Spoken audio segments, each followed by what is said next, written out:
There will come a time in your life when the pressure gets real, when the walls close in, when your back hits the furnace, and your faith is the only thing left standing. You won't have applause. You won't have comfort. You won't have control. All you'll have is a decision to make. Will I bow or will I believe, because the fire is coming? Not if, when, and when it does, you better know what your soul is built on. Because the fire doesn't destroy what's real, it reveals it. The fire doesn't mean it's over, the fire means God is just getting started. This isn't about avoiding the heat. This is about surviving it, standing in it, worshiping through it, and walking out of it without even smelling like smoke. So let's talk, let's go deep, let's go into the fire, because there's glory in the flames if you've got the faith to stand. The fire is not the end, it's the proving ground. The fire, oh, the fire, that thing we all pray to avoid, the heat we beg God to cool, the pressure we plead to be lifted.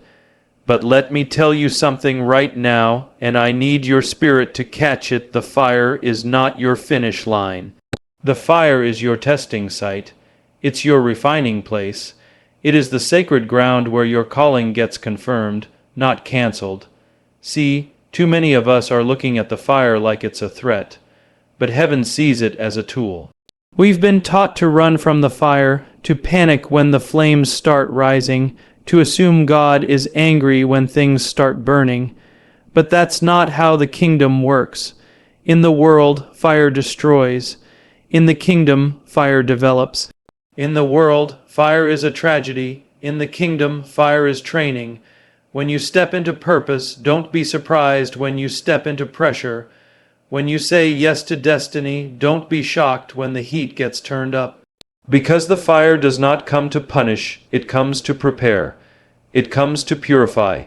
It comes to strip away everything in you that can't go where God is trying to take you. The proving ground of the fire is not about comfort, it's about clarity. It's about finding out who you are when the applause is gone, when the crowd is quiet, when it's just you and the flames. Anybody can have faith when the road is smooth and the sky is blue. But real faith, that deep, roots down, storm-proof kind of faith, gets formed in the fire. When you're in that fire, you learn to listen differently. You learn to pray differently. You learn to stop begging for escape and start asking for endurance. You learn that fire doesn't come to kill your purpose, it comes to kill your pride. And if you're really serious about going higher in God, you've got to be willing to go deeper in the fire. That furnace you're facing, that rejection, that heartbreak, that betrayal, that financial drought, that silence from heaven, it's not a sign of abandonment. It's the sign of alignment. It means you've been trusted with heat, trusted with pressure, trusted with intensity, because there's something in you that can only come out when the temperature rises. God never puts gold on a pedestal before he puts it in a fire. Because gold has to be melted before it can be molded. It has to be tested before it can be trusted. And that's where some of you are right now. You're in that fire and you're asking God, why me? But heaven is responding, why not you? You've been called. You've been chosen. You've been marked. And you're being matured in the furnace of affliction. If you run from every fire, you'll forfeit every promotion. If you curse every fire, you'll miss every lesson. But if you embrace the fire, if you let God meet you in it, something holy will happen, something eternal, something powerful. Your perspective will shift, your motives will get purified, your worship will deepen. And you'll come out different than you went in. You won't walk out bitter. You'll walk out better. You won't walk out broken. You'll walk out bold. But first, you've got to learn how to stay still in the flames. Not panicking, not doubting, just trusting, just believing, just standing on the promise that if God brought you to it, He's not going to let the fire consume you, He's going to use it to complete you. Because the fire is not where you end. It's where you begin again, stronger, cleaner, wiser, and more surrendered than you've ever been. God shows up in the fire, not before it. Now let's get one thing straight. God is not in the business of preventing every flame. He's in the business of proving himself faithful in the middle of it. See, we love a God who parts the sea, a God who shuts the mouths of lions, a God who raises the dead, but can you trust a God who waits until you're in the furnace before he reveals his presence? That's the tension of faith. That's where a lot of people walk away, because they expected him to block the fire, and instead he allowed it. But I need you to understand he didn't abandon you to the fire. He assigned himself to be in it with you. There's a difference. You remember those 3 Hebrew boys, Shadrach, Meshach, and Abednego? They didn't get a miracle before the fire. They got a miracle in the fire.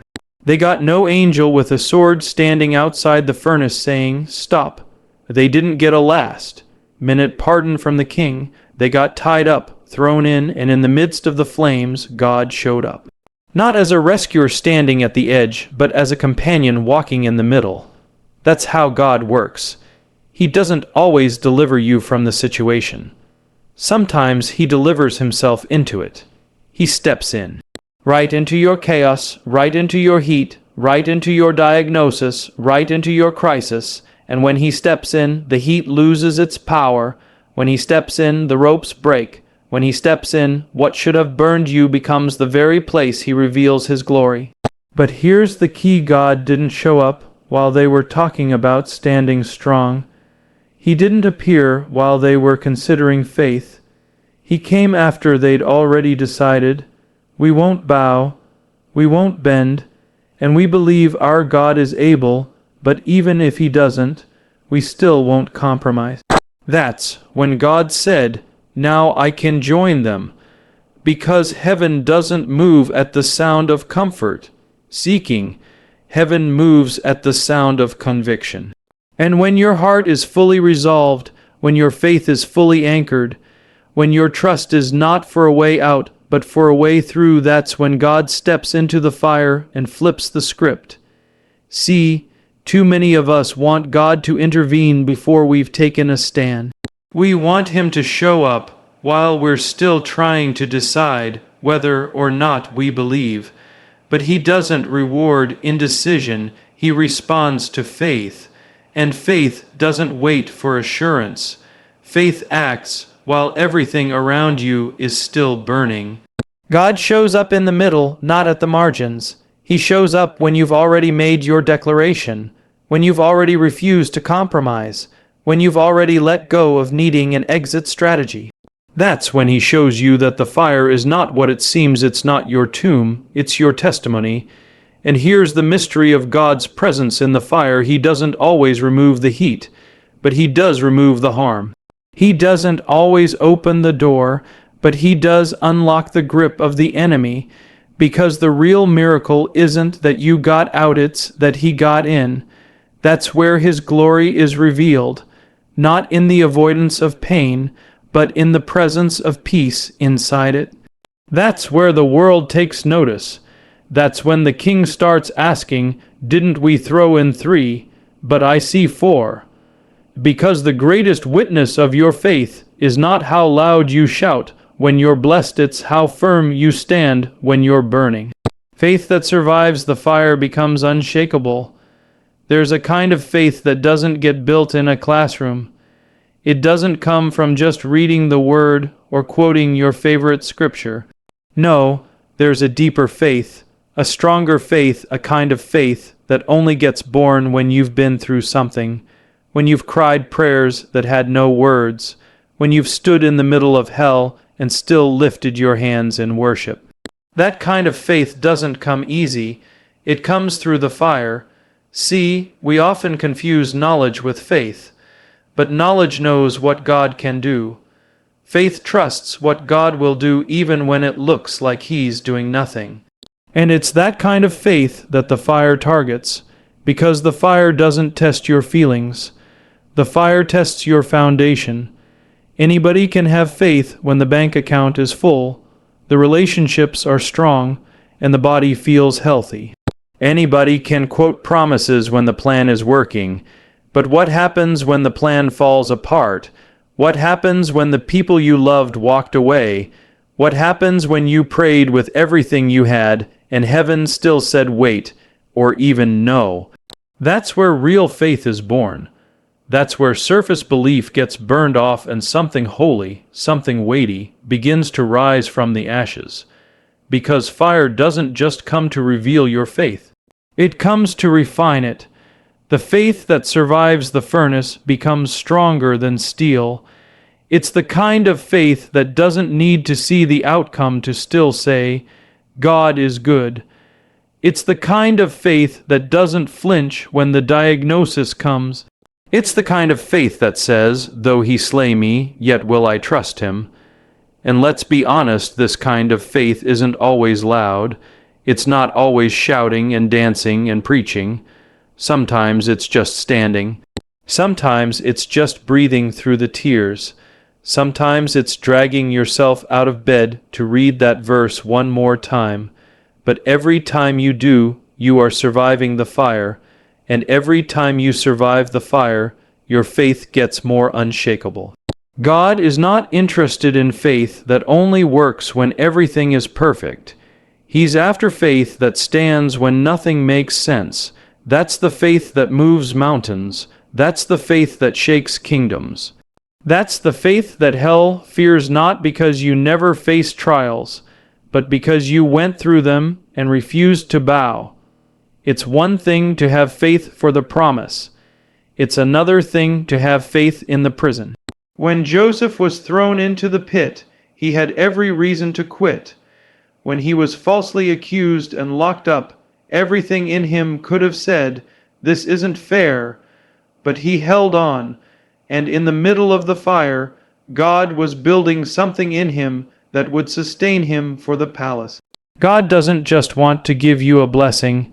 He wants to build in you the kind of faith that can carry the blessing.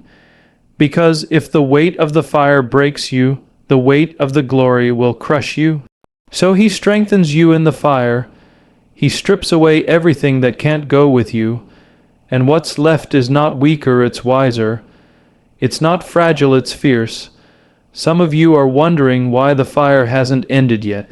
Maybe it's because God is still building something in you. Maybe he's not just trying to change your situation. Maybe he's trying to change your spirit. Maybe he's not just after a miracle for you, but a testimony through you. And maybe, just maybe, when you come out of this fire, the very thing that was meant to destroy you will become the thing that defines you. Because once you've walked through fire and your faith is still intact, you don't panic like you used to. You don't break down like before. You've seen too much. You've endured too much. You've learned how to trust God even when you couldn't trace him. That's unshakable faith. That's holy resilience. That's the kind of faith that makes hell nervous and heaven move. The furnace reveals what's real and what's fake. There's something about fire, it doesn't lie. It doesn't care about titles. It doesn't care how many scriptures you can quote. It doesn't care how long you've been in church or how spiritual you sound. Fire doesn't deal with appearances, it deals with essence. And when the furnace gets turned up, everything that's not real starts to melt. You can fool people, you can even fool yourself, but you can't fool the fire. The furnace has a way of stripping away all the pretense. It exposes what's shallow. It burns away what's borrowed. It confronts every illusion, every mask, every false motive, because when the heat rises, only truth can stand. The furnace will test your convictions. It'll show you whether your faith was built on emotional moments or eternal truth. It'll show you if your joy was rooted in God or in what God gave you. It'll show you if your peace was real peace or just the absence of problems. The furnace doesn't just test what you believe, it tests why you believe it. When those 3 Hebrew boys stood before the king, it wasn't just a moment of courage, it was a moment of clarity. They weren't confused about who they served. They didn't need a crowd to back them up. They didn't need a miracle to obey. Why? Because their faith wasn't borrowed. It wasn't based on culture. It wasn't built on comfort. It was real. and the furnace proved it. Some people say, you never know who's real until trouble hits. And they're right, because when everything is going right, fake faith can hide. Shallow belief can survive, but let the storm roll in. Let the pressure increase, let the furnace roar, and suddenly the real ones stand out. The ones who worship with tears in their eyes, the ones who serve even when they're suffering, the ones who give when it costs them. That's the difference between fake and fire-tested. Even in ministry, the furnace will reveal motives. Are you preaching for applause or for truth? Are you leading for influence or for obedience? The fire doesn't just test your performance, it tests your posture. Are you surrendered or are you just strategic? Are you following God or are you following opportunity? The fire knows.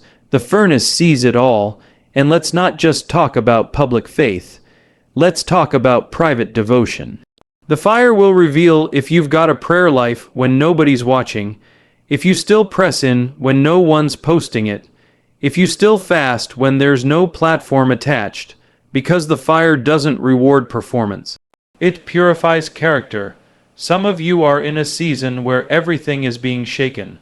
Relationships are shifting, doors are closing, support systems are silent, and you're wondering, God, what's happening? But could it be the fire is doing its job? Could it be God is burning away what was never meant to stay? Could it be He's showing you what's real? Don't fear the fire that reveals. Thank God for it. Because when it's done, you won't be fooled by counterfeits. You won't be distracted by surface. You'll know what's real. You'll know who's real. You'll know your God in a way you never knew Him before. And once the furnace does its work, what's left in you is something fire can't burn and man can't break. Don't bow down just to escape the heat. Pressure will always present you with options. The moment the furnace gets lit, the enemy starts whispering alternatives. He offers you shortcuts, compromises, excuses wrapped in false wisdom. Just bend a little, he says, no one will notice. It's not that serious. God knows your heart. But hear me, the fire isn't the danger, bowing down is, because the heat can't destroy what's holy, but compromise will kill what's divine. The enemy doesn't need you to completely turn away from God. He just wants you to bend enough that your conviction is no longer visible. He wants you to look the part in public but bow in private. But if you bow to avoid the furnace, you forfeit the God who shows up in it. Because God doesn't meet you in comfort, He meets you in courage. He doesn't bless pretending He honors positioning, and your stand matters more than your safety. It's not easy to stay upright when the system around you is designed to make you fall. It's not popular to stand when culture tells you to sit down and stay silent. It's not comfortable to choose righteousness when rebellion seems to come with rewards. But don't confuse temporary relief with eternal reward. The furnace lasts a moment, favor lasts forever, and every time you choose not to bow, heaven stands up for you. That statue Nebuchadnezzar raised wasn't just a symbol, it was a test. It was a test of loyalty, a test of identity, and every generation has its own version of that golden image. Sometimes it looks like fame. Sometimes it looks like compromise in relationships. Sometimes it shows up in business deals that violate your integrity. But the demand is the same, bow or burn. And that's where you've got to decide what matters more, being accepted by man or being approved by God. The pressure to bow comes with fear, fear of rejection, fear of loss, fear of being misunderstood. But that fear is false, because what you think you'll lose in the fire, God has a way of restoring it tenfold. What you think you need to protect by bowing, God is fully capable of preserving when you stand. When those boys refused to bow, they didn't get burned, they got promoted. They didn't lose influence, they gained it. Because when you stand under pressure, people notice. Even your enemies have to acknowledge it. And here's the thing, bowing may get you out of the fire, but it'll leave you stuck in shame. It'll steal your peace. It'll kill your authority, because compromise may come with applause for a moment, but it always demands your anointing in exchange. And no platform, no position, no popularity is worth your purpose. Standing doesn't mean you don't feel the heat. It means you refuse to let it define your obedience. Sometimes you stand trembling. Sometimes you stand alone. Sometimes you stand not knowing what's coming next. But every time you stand, heaven responds. Every time you stand, you silence the lie that you need to be like everyone else to be used by God. The enemy always attacks just before the fire reveals who you really are. That's why the temptation to bow feels strongest right before breakthrough. That's why the pressure intensifies right before promotion. Because the enemy knows if you stand through this, you're going to see God in a way you never have before. So don't give up, don't give in, don't bend even if your knees feel weak, because the fire is temporary, but bowing leaves a scar. Even if he doesn't deliver, I still won't bow. There's a level of faith that doesn't negotiate. It doesn't play both sides. It doesn't need guarantees to obey. That's the kind of faith those 3 young men carried into the furnace. They didn't just believe that God could save them, they were prepared for the possibility that he wouldn't, and still chose not to bow. That's not denial. That's devotion. That's not arrogance. That's allegiance. Even if he doesn't. Those 5 words carry the weight of a mature, tested, unwavering trust. A faith that says, I know God is able, but my worship is not based on whether or not I get my way. That's the difference between conditional belief and covenant belief. Conditional faith says, as long as God blesses me, I'll serve him. Covenant faith says, whether he blesses or breaks, I belong to him. Too many people worship at the altar of outcomes. If the door opens, God is good. If the healing comes, God is worthy. But when the miracle delays, the silence begins. When the furnace gets hot and the rescue seems delayed, they fold. But not these men. Their faith was fireproof not because they were fearless, but because they were fixed. Fixed on the sovereignty of God, not the strategy of escape. That kind of faith only comes when you've made peace with not knowing. When you've stopped using your obedience to manipulate God into doing what you want. When you've decided that whether it turns out in your favor or not, God is still the same holy, just, wise, and worthy. That's when your worship becomes real. That's when your prayers shift from God, get me out, to God, be glorified even in this. Even if he doesn't, is the language of those who know him deeply. It's the anthem of the tested. It's the declaration of those who have buried dreams, stood at gravesides, walked through unanswered questions, and still raised their hands in surrender. Because their faith was never built on what God did for them, it was built on who God is to them. That's the kind of faith that shakes thrones. That's the kind of faith that changes nations. That's the kind of faith that causes kings to rise from their seats and ask, didn't we throw in 3? Because there's something undeniable about people who worship without needing a reason. It's a witness that no sermon can match. It's a testimony that hell can't refute. It's proof that your faith is not for sale. It's easy to trust God when you have clarity. It's another thing to trust him when you have chaos. But true faith says, God, I don't need you to explain, I just need you to be with me. That's what makes your stand powerful, not just that you expect deliverance, but that your devotion isn't dependent on it. The enemy is terrified of even if believers, because those are the ones who can't be bribed by blessings or bullied by threats. Those are the ones who don't flinch when the flames rise. They don't waver when the fire is lit. They don't run when the music plays. They just stand, eyes fixed on the King, hearts anchored in truth, and say, "Whatever happens, I'm His, and He's mine." That kind of faith cannot be manipulated. It can't be bought. It can't be silenced. And when that faith enters the fire, something supernatural happens. Because fire may touch your body, but it can't burn your worship. Fire may test your resolve, but it can't take your identity. Fire may threaten your life, but it cannot cancel your eternity. Your praise in the fire is your weapon. When the flames rise and the pressure builds, it's not your talent that will sustain you, it's your praise. Not praise after the fire, but praise in it. Praise confuses the enemy because it's the sound of someone who should have quit but didn't. It's the declaration that says, "I still trust Him." Praise shifts the atmosphere, invites God's presence, and reminds your soul who's in charge.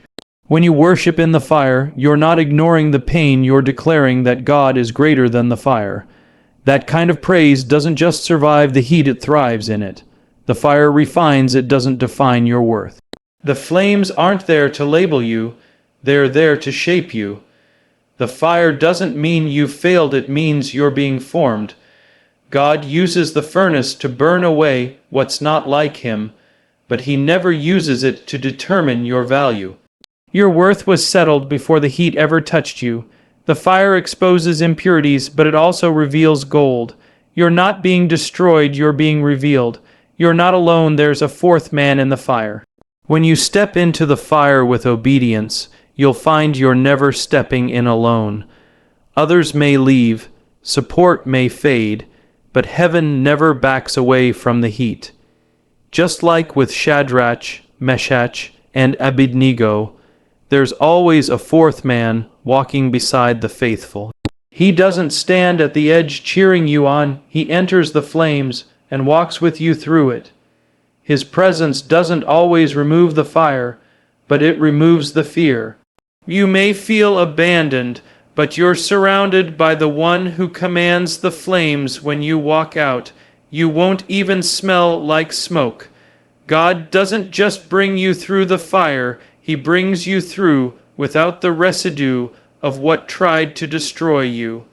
No trace of the trauma, no scent of the suffering. You'll come out free with peace that makes no sense and strength that's unexplainable. The same fire that was meant to scorch you becomes the evidence that grace covered you completely. You've been through the fire, but now you understand it. It wasn't the end, it was the proving ground. You weren't abandoned. God stepped into it with you, and in that heat your fake fell off and your faith grew deep. You didn't bow, you didn't run, and even when heaven stayed silent, you said, "Even if He doesn't, I still won't bow." You discovered your worship was a weapon. You learned that pain doesn't define you, it refines you. And you saw the fourth man walk with you when no one else could. And now you're coming out, not limping, not broken, not bitter. You're coming out fireproof. You're coming out with peace instead of panic. You're coming out without even smelling like the smoke that tried to consume you. Because you didn't just make it through, you made it through with your faith still intact. The fire came to burn you. But all it did was bless you. Now walk like it, live like it, praise like it, keep the faith even in the fire.